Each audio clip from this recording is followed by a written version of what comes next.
Good morning po. Bali po, ako po si Alona Samson, taga Imus, Cavite. Bali, 2 years and 4 months na po ako dito sa Green Barley. Bali po, ang dati pong karamdaman po is symptoms of leukemia. Marami po akong sakit, sinusitis, asthma, insomnia, ano pa ba? Naiyak tuloy ako kasi na-recall ko kasi yung nakaraan ko. At saka sinus, at saka migraine, insomnia, napakarami po. Then, noon pong kasalukuyan pong husband ko po, ang husband ko po diabetic, bali, doble po yung problema namin. Ako po may karamdaman, parehas kami may karamdaman. Bali po, dinala po siya sa PGH. Ang blood sugar po niya is 340, tapos ang paa po niya nagsusugat na po, nilanggam na. Then, naka-schedule na po siya for amputation. And noon po, di po namin kaya yung pinaprepare po namin halaga na 200,000 for amputation. So, may nagturo po sa amin, may tumulong po para po sa PCSO for financial assistance. Then, nagkataon po, praise God, meron pong lumapit sa amin, inalok po kami ng Green Barley. Tapos po, tinatry po namin. Tapos po nung pinainom po siya ng bombing doses po, 1 bottle a day, 7 days po yun. After 7 days po, natuloy po kanyang sugat. Then, dati po nag-insulin siya. After 7 days po, bumalik kami sa PGH po. Hindi na po siya nag-insulin kasi po, natuyo na yung sugat. Then, dati 340, naging 104. Praise God po, yun po napakalaking tulong po ng Green Barley.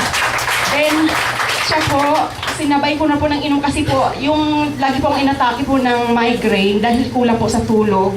Dahil po sa kakaisip kung saan kami kukuha ng panggastos.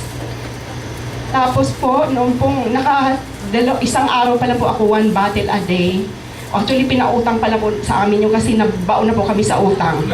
Yun po ang totoo. Kaya pag pinag-usapan yun, hindi po maiwasan mapaiyak po ako dahil sa hirap po. Then, noon pong naka-isang araw po ako inom sa isang inuman na po kasi sobrang sakit ang ulo ko.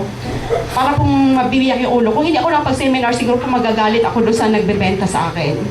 Ngayon po, after 2 days po, inom po ulit ako ng 1 bottle. Yun, na-healed po yung, after 2 days po, nawala po yung sakit ang ulo ko.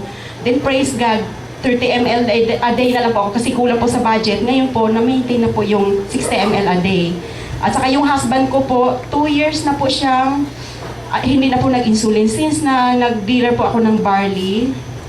Then ngayon po, after, bali 1 year na po siyang hindi na bumalik po sa doktor kasi ayaw na po nasawa na siya kapag papacheck up, baling laging kinukuha na ng dugo kasi maganda ng puro pakiramdam niya. Pero pinilit po ko po siya last